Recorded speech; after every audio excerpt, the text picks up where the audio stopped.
Maybach music. Can anybody out there hear me? Hear me?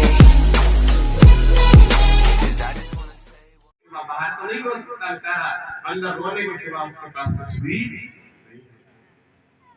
ये केवल सत्संग न करने का कारण है, क्योंकि सत्संग व्यक्त नहीं चाहता। कल मैं आरती कर रहा था तो मैं दीवार के सारे से देख रहा था कि लोग ऐसे खड़े हुए, वो आरती में भी हाथ जोड़ने उन्हें उनके अंदर अहंकार भरा था साहब।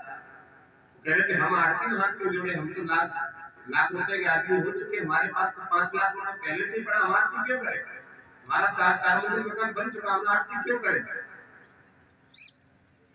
जिस मालिक ने दिया है उसके तुम याद नहीं कर सकते, वही सब कुछ दे रहा है और कोई देगा। ये आप बिल्कुल याद रखिएगा कि जो हमारे पास है उससे जीवन नहीं कट जाए, उतना भी हो सकता। कोरोना काल के समय बड़ी बड़ी हस्ती परेशान होने लगी, लोगों की लगा कि लॉकडाउन छूटे, खुले लॉकडाउन, जो लोग अपने घर में 4-4 सब्जियां बनवा के तो वो एक सब्जी पे आ गए, एक सब्जी पे आ गए। लोगों को लग रहा पता नहीं क्या होगा, और ये प्रकृति का प्रकोप है कि प्रकृति पता नहीं कब से क्या करती रहे। सूरदास जी की पुस्तकें खरीदना या किसी के पास उनको पढ़ना, सूरदास जी ने उस पुस्तक में लिखा है कि संवत 2000 के ऊपर 100 वर्ष का ऐसा योग पड़े, पूर्व पश्चिम उत्तर दक्षिण 34 काल फिरे, अकाल मृत्यु जग माही व्यापे, प्रजा बहुत मरे, काल माल से वही बचेगा जो थोड़ा सा हरि का ध्यान करे, और सूरदास जी हरि की लीला कार्य नहीं करे। अभी तो अभी 20 साल बाकी, 100 वर्ष का योग चल गया।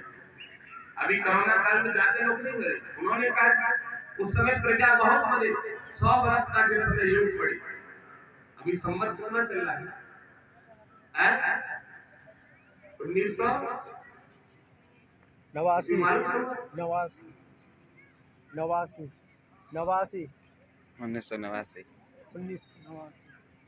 संवत कितना है, बाबा जी को 1900 किसी सम्मत ही नहीं मालूम कि हमारा सम्मत की कोई समय है। वो बालक बता रहा है कि नवासी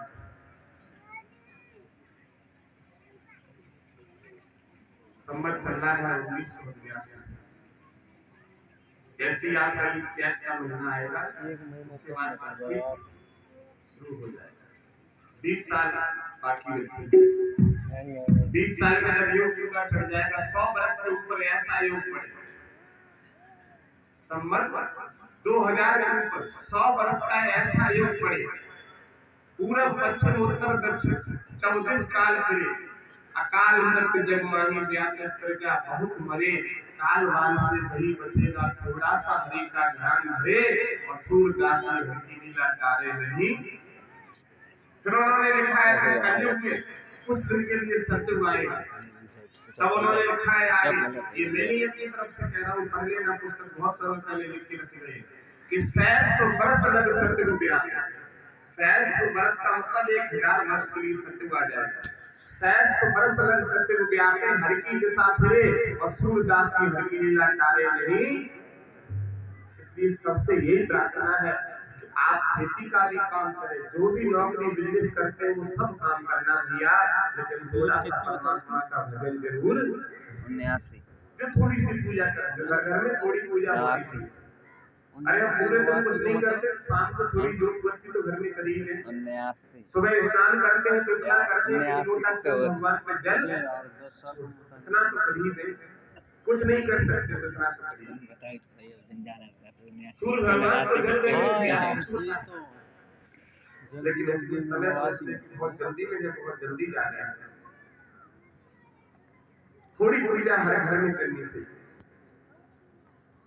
एक बात और बताऊंगी आपको, जैसे आज आप सत्संग करने आए हैं और जब कई संत महापुरुष के सामने बैठे हो तो आपके पास जो फोन वगैरह होता है उसमें कैमरा होता है, उस दिन की फोटो अपने फोन में खींचना।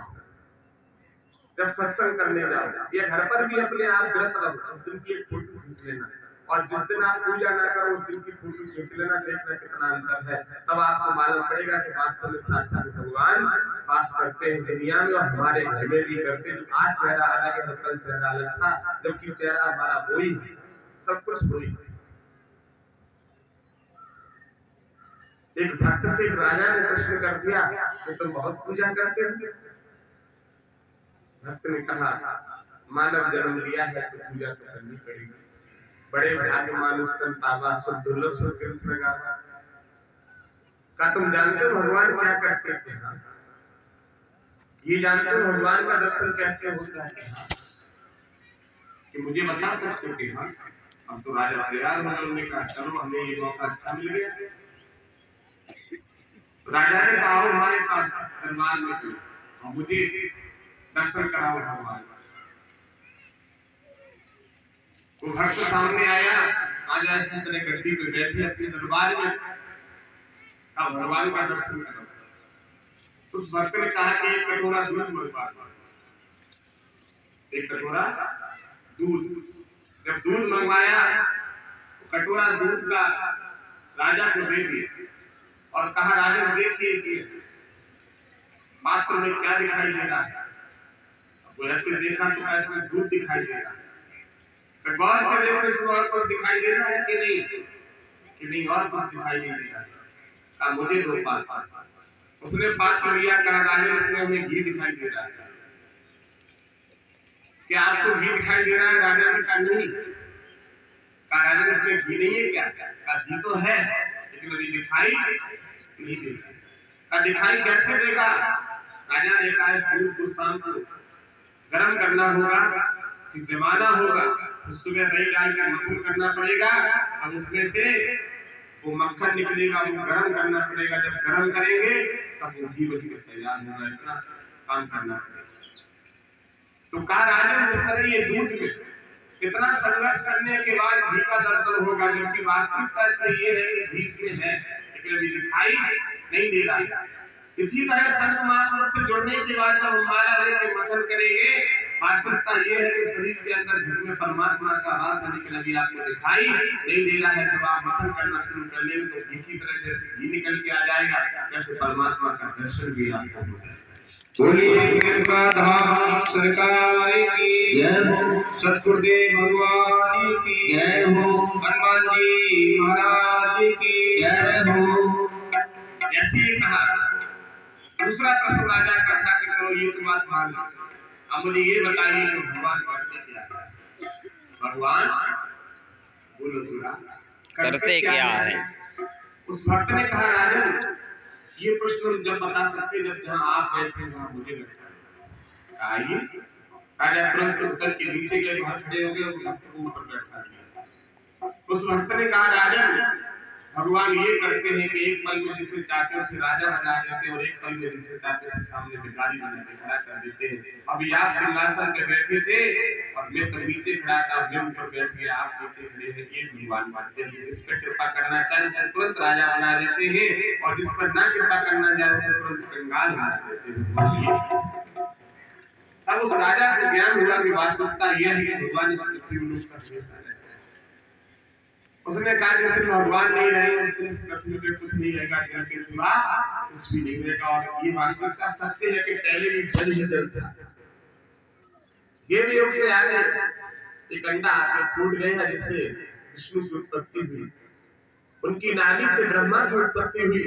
तो ब्रह्मा जी ने सृष्टि की रचना की। तो आप सभी थोड़ा सा ज्ञान जानते हैं, पहले जल ही जल था। तो उस भक्त ने कहा कि राजा जिस समय परमात्मा अपना साया है पृथ्वी लोक से हटा देंगे उस समय पृथ्वी लोक पे कुछ भी नहीं रहेगा, जल ही जल। अभी जल में भी है, थल में भी है, नर में भी है, नारी में भी है, पेड़ में भी है, पौधे में भी है, पशु में है, पक्षी में, हर जगह परमात्मा का वास है। ये पेड़ आप देखते हैं, इस डाली को हम काट देते हैं, वो जमीन पे गिर जाते हैं, फिर वो हरी हरी नहीं रहती क्योंकि उसके अंदर से ईश्वर का अंश खत्म हो गया। वो डाली गिरने के बाद ना उसमें फल आता ना फूल आता, सूख जाता है। ये आपका हाथ है, ये हाथ सब कट जाए, जमीन पे गिर जाए तो ये हाथ उठने के काबिल नहीं रहता है। इसकी ना उंगली काम करती है ना कुछ काम करता है। बचा हुआ यहाँ से भले टूट जाए फिर भी टूटा काम करेगा, पूरा काम करता रहेगा जैसे होगा। लेकिन इतना कटा हुआ नहीं काम करेगा, क्योंकि इसके अंदर परमात्मा का अंश खत्म हो गया।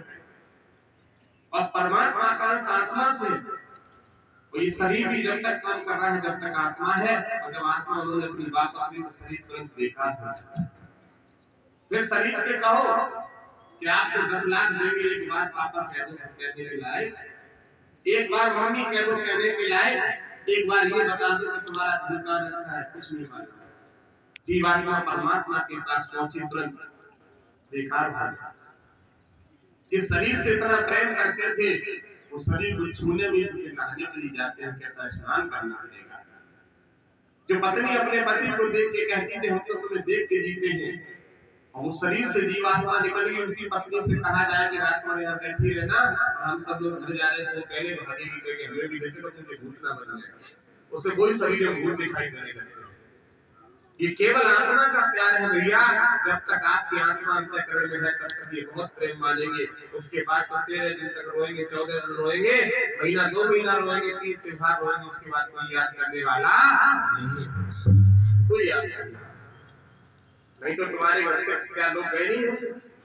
हर घर से एक बार गुरु महाराज जी का सत्संग कलकत्ता के तिकोनिया पार्क में चल रहा था। एक मैया बहुत दुखी होकर आई और कहा कि हमारा बेटा सब खत्म हो गया और आप संत हैं, मेरे बेटे को जिंदा कर दो। गुरु महाराज जी ने कहा मैया जो आया है बुलाएगा, राजा रणभीर कोई सिंहासन चढ़ चला के बना जाता है, यहाँ से हर किसी का साया उठना है, हर किसी को जाना है। उस मैया ने बहुत हक की। गुरु महाराज ने कहा कोई बात नहीं, तुम कहती है तुम जिंदा कर देंगे, लेकिन हमें थोड़ी सी सरसों ला के दे, किसी घर से मांग ला, सरसों ला लो, सरसों पड़ देंगे, वो मार देना, बेटा जिंदा हो जाएगा। बढ़िया बोली मैया की सरसों तो अभी हम ले आएंगे। गुरु महाराज जी ने कहा सुनो, सरसों उस घर से लाना जिस घर में आज तक किसी की मृत्यु नहीं हुई, उस घर की सरसों लेके आओ, जिस घर में आज तक कोई मरा ना हो। उसने कहा हम ये भी ले आएंगे। तो पूरे दिन घूमती रही, जिस घर में पहुंचती थोड़ी सरसों दे दो, वो लोग दे देते, कहते तुम्हारे घर में कल मृत्यु नहीं हुई है। उन्होंने कहा किसी साली हमारे बाबा ने कहा तो नहीं चाहिए। फिर आगे पहुंची सरसों दे दो, उन्हें दे दी, तुम्हारे घर में किसी की मृत्यु नहीं हुई, का 15 साल पहले हमारी दादी खत्म हुई, तो नहीं चाहिए। पूरा संसार उसने घूमना चाहा, पूरा दिन हो गया, जब एक गांव घूमा, वो थक के बैठ गई और आके गुरु महाराज के पास गई और कहा गुरुदेव भगवान ऐसे सरसों तो कहीं नहीं हुई, हर घर में किसी न किसी की मृत्यु हुई है। तब गुरुदेव भगवान ने कहा कि भैया मैंने तुमसे क्या कहा था कि जो आया है उसे जाना होगा। आज तुम पर ही दुख नहीं है, ये दुख पूरे संसार वालों को एक ना एक दिन बीता है। ये तो हमारा तुम्हारा कुछ दिन का यहाँ रिश्ता है, कुछ दिन का लेन बसेरा है, उसके बाद यहाँ से अपने देश में जाना पड़ेगा। ये बात किसी को 40 साल के लिए दे दिया है, किसी को 100 साल के लिए, किसी को 3 साल के लिए, किसी को मात्र 3 दिन के लिए। आज बच्चे ने जन्म लिया और परसों खत्म हो गया, मात्र 3 दिन के लिए नहीं जाता जाओ। और किसी को कितना समय दिया, किसी को 100 वर्ष से भी ऊपर निकाल दिया उसी शरीर में रहने के बाद, और उसका थोड़ा सा समय और बढ़ गया। किसी को 80 वर्ष दे दिया, जिसकी सांसों की इतनी पूरी है, लेकिन कब तक है, जब तक वो शरीर है तब तक प्रेम है। उसके बाद जो रह जाते उन्हीं पे लोग भरोसा करते, वो भी नहीं है तो आने वाली भरोसा करते। इसी तरह हम पूरा शरीर नष्ट कर देते। पता नहीं कितनी बार आप किसके पिता बने होंगे, पता नहीं कितनी बार किसके पुत्र बने होंगे, पता नहीं आप कितनी बार किसकी माँ बनी होंगी, किसकी बेटी बनी होगी। संसार आए हो जिस घाट से जाओगे उसी घाट अपने अपने कर्म से हो जाओगे मारा। जहां से आए हो वहीं जाना पड़ेगा। वहां क्या वादा करके आए हो कोई याद नहीं है। जिस समय माँ के उदर में बच्चा उल्टा लटकता है, सर उसका बाहर आ जाता है, धड़धड़ फंसा होता है, मलमूत्र जमीन पे गिरता है। जब पीड़ा होती है तो बच्चा आवाज देता है शिव सागर में लेटे भगवान विष्णु को कि हे प्रभु कैसे भी मुझे बाहर निकाल दो, मुझे बहुत कष्ट हो रहा है। क्या करोगे जाके? का मैं पृथ्वी लोक पे जाके मृत लोक में आपका भजन करूंगा, आपके बारे में चर्चा किया करूंगा, आपके बारे में लोगों को बैठा के ज्ञान दिया करूंगा कि भगवान विष्णु का भजन करिए। उन्होंने कहा ठीक है चाहिए। जैसे माँ के उदर से बाहर आए 10-12 साल के हुए, फिर उसके बाद ऐसी संस्कृति में फंस गए कि उसी को भूल गए। तब वो परमात्मा ने कहा है कि आए जिस घाट से फिराओगे उसी घाट। जहां से भेजा अपने दिन आओगे, अपने अपने कर्म से हो जाओगे 12, तब हम तुमसे हिसाब करेंगे तुमने जो वचन दिया था वो कितना निभाया। एक चोर को पुलिस पकड़ लेती है, जब डंडा बजाती है तो कहता आप साथ छोड़ दो, आगे गलती नहीं करेगी। जब दोबारा फिर पकड़ लेती है तो उसी चोर को फिर ढेल चला दिया जाता है, कहता ऐसे नहीं माने, फिर छोड़ देते हैं उसे। तो दोबारा फिर पकड़ लेते हैं, ज्यादा बड़ा काम करके तो फांसी पर लटका दिया जाता है, उसको खत्म कर दो। अपनी गलती इतनी कर ली, उसका शरीर खत्म कर दिया गया। हमारे अंदर इतने पाप की गलती भर गई है, इतना हमने पृथ्वी लोक पर आकर पाप लाद लिया है, कोई ताकत नहीं है छुटकारा में। केवल एक ही ताकत है कि हम बुरे कार्य करना छोड़े और हर किसी में परमात्मा का नाम लें, क्योंकि हम सभी परमात्मा के बच्चे हैं।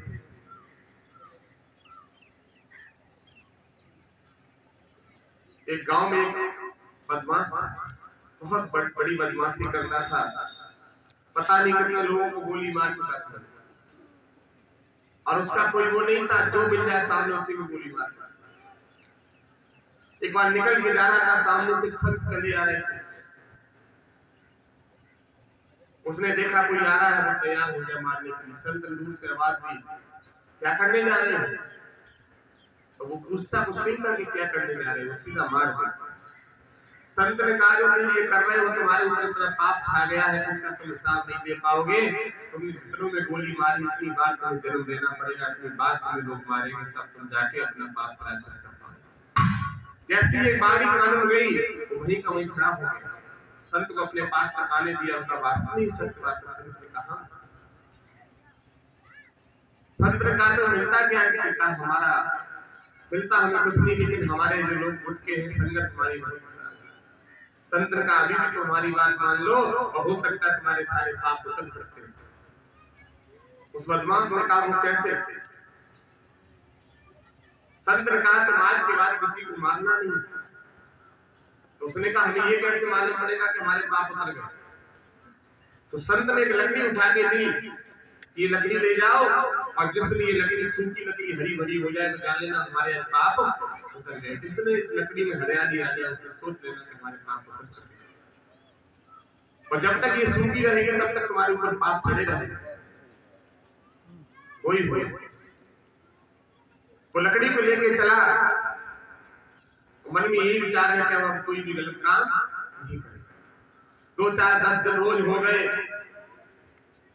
एक जगह रात्रि होगी तो वो एक वृक्ष के नीचे जाके बैठ गया और उस वृक्ष पर 4 बदमाश चढ़े हुए और वो बदमाश चारों इस बात की मीटिंग कर रहे थे, सामने वाले गांव को रात को खत्म करना, उसको पूरे को लूटना।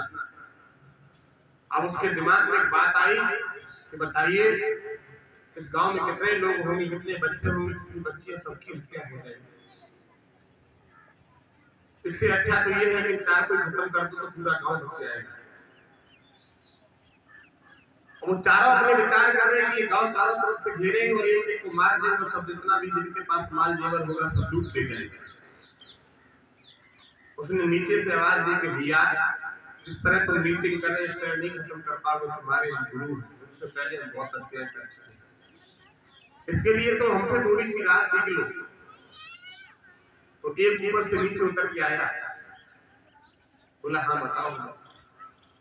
तो कहा देखो हम तुम्हारे कान में मंत्र फूकते हैं और तुम 5 मिनट बाहर जाके खड़े होकर उसका जाप करो, तो तुम जिधर चाहो उधर गांव का गांव खत्म कर दो।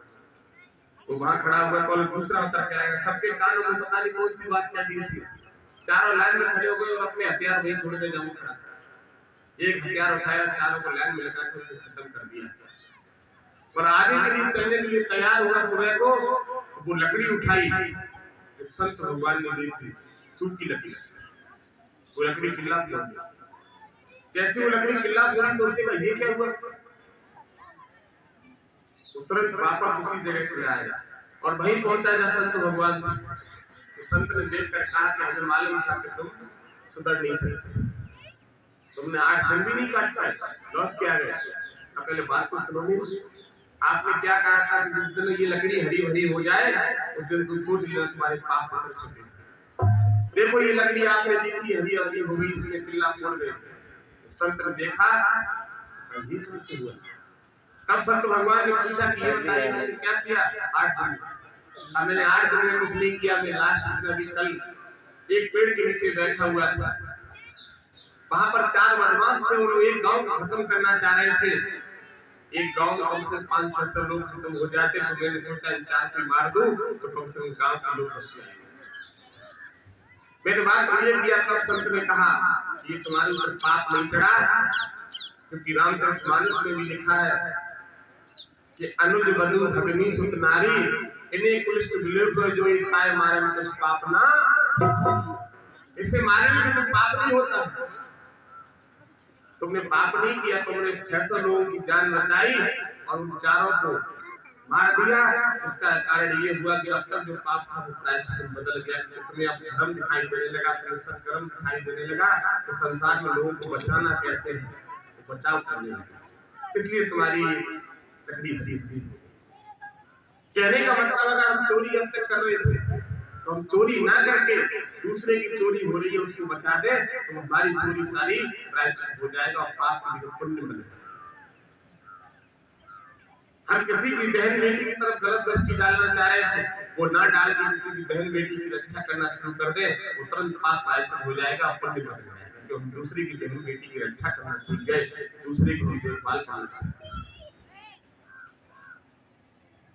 ये सब संत के पास, संत की संगत के पास वहां मिलेगा, यहाँ कुछ नहीं मिलेगा। जब तक संत की संगत नहीं करोगे तब तक कुछ मिलने वाला। संत की संगत बहुत भैया बहुत जल्दी मालूम पड़ रही है। आज से भैया जा रहे हैं क्या?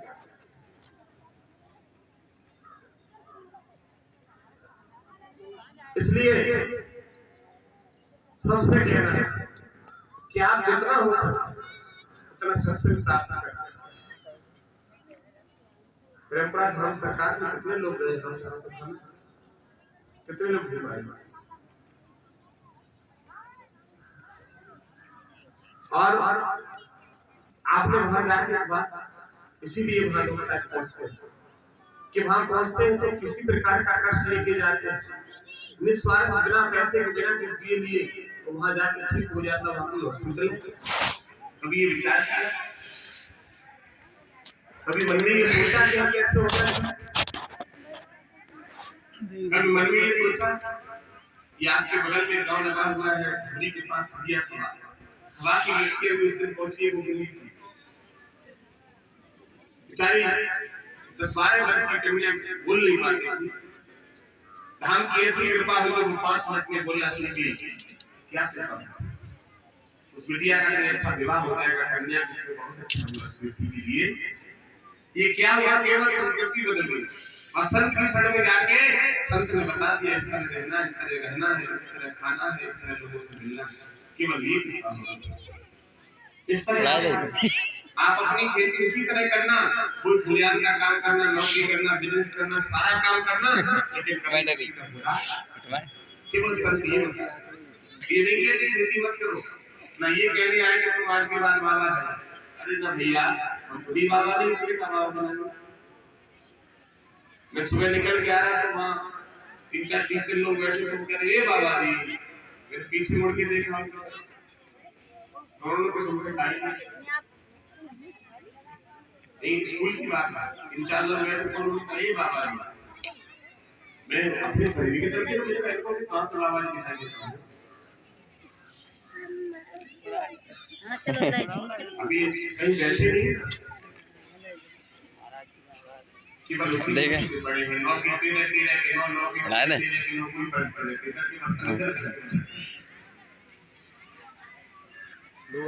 इसलिए सबसे कहना है भैया, किसी प्रकार से परेशान न।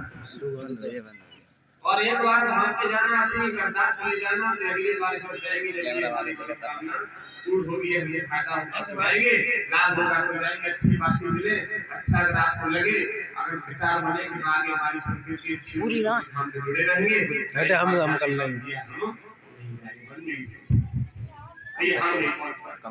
हाँ, तो हमें जाने से जरूरी नहीं। एक बार शांति का स्थान दो आनंद छोड़ी नीचे चश्मा वाले भैया से कहना ज्यादा बात समझ में। चश्मा लगा भैया बैठे हैं, उनसे कहना ज्यादा बातचीत न करें, बात नहीं बोल लेना जो बोलो।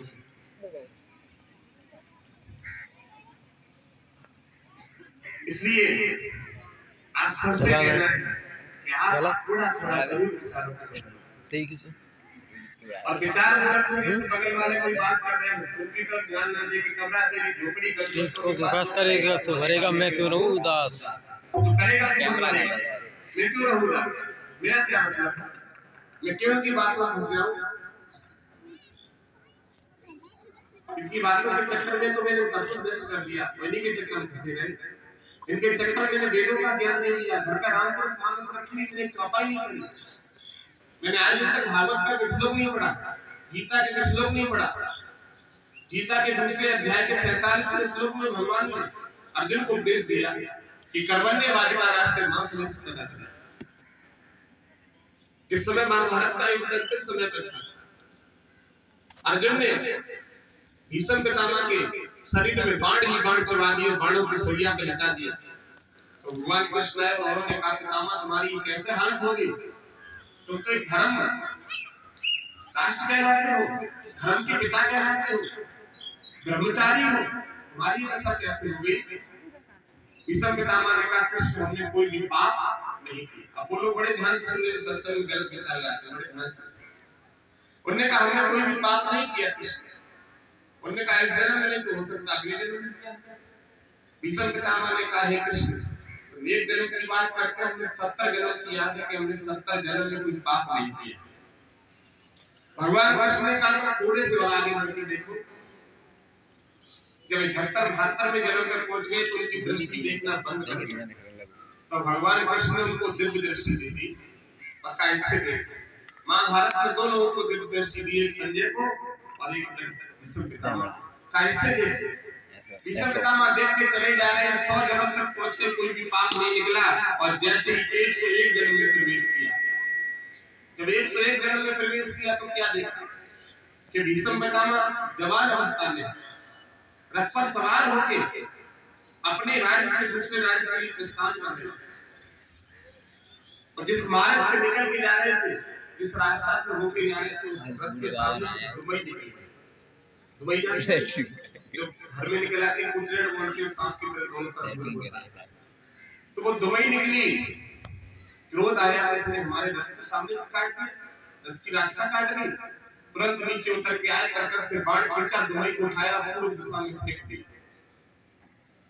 जिधर पूर्व दिशा में फेंका वो दुबई जाके और बेरिया के कांटों पे जाके गिर गई और बेर का कांटा आपने देखा वो टेढ़ा हुआ, वो दुबई जब जाके गिरी तो कांटे उसके शरीर में फंस गए।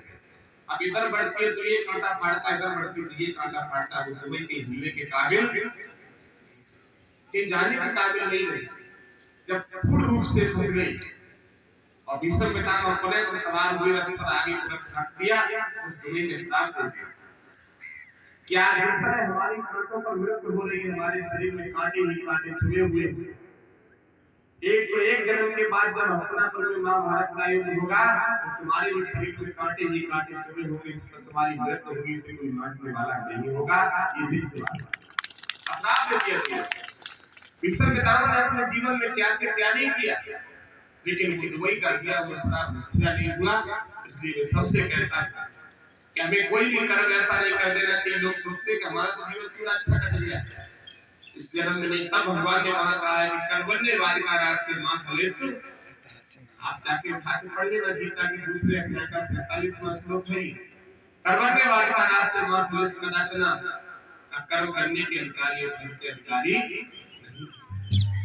हम रात को जाते हैं किसी की खेती से चोरी कर लाते हैं, अपने घर की पूर्ति करने के लिए उसका भुगतान हमें देना पड़ेगा, एक एक चुकाना पड़ेगा। ये मन का धन इकट्ठा करिए। एक बार जिला लखीमपुर खीरी में मालिक हमारे सत्संग दे रहे थे, बाड़ी में